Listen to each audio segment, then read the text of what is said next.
कर्नाटकात शिक्षण घेणाऱ्या विद्यार्थ्यांनाही आता मोफत बस प्रवास मिळणार. अनेकांनी केले जोरदार स्वागत. कर्नाटकामध्ये शिक्षण घेणाऱ्या विद्यार्थ्यांनाही आता मोफत बस प्रवास व त्यांची सोय केली जाणार असल्याची माहिती कर्नाटक सरकारने दिली असून याचे अनेक विद्यार्थ्यांनी जोरदार स्वागत या ठिकाणी केलेलं आहे. सरकारने जारी केलेल्या आदेशानुसार राज्यातील सर्व परिवहन महामंडळाच्या बसमधून प्रवास करणाऱ्या सर्व विद्यार्थ्यांना मोफत बस प्रवास देण्यात येणार आहेत.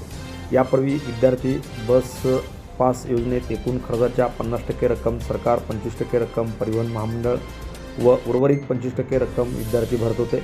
आता विद्यार्थ्यांचा हा आर्थिक भार पूर्णपणे दूर करण्यात आलेला आहे. सुमारे 286.08 कोटी रुपयाचा खर्च अपेक्षित आहे. बस पास प्रक्रिया शुल्क आणि अपघात निवारण निधीसाठी आणखी सुमारे 15 कोटीचा खर्च सरकार उचलणार आहे.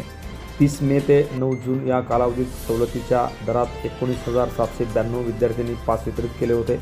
या विद्यार्थ्यांनी भरलेली रक्कम आता परत केली जाणार आहे. त्यामुळे आता विद्यार्थ्यांना मोफत बस प्रवास मिळणार असल्याने अनेक विद्यार्थ्यांनी कर्नाटक सरकारचे जोरदार स्वागत केले. Press the bell icon on the YouTube app and never miss another update.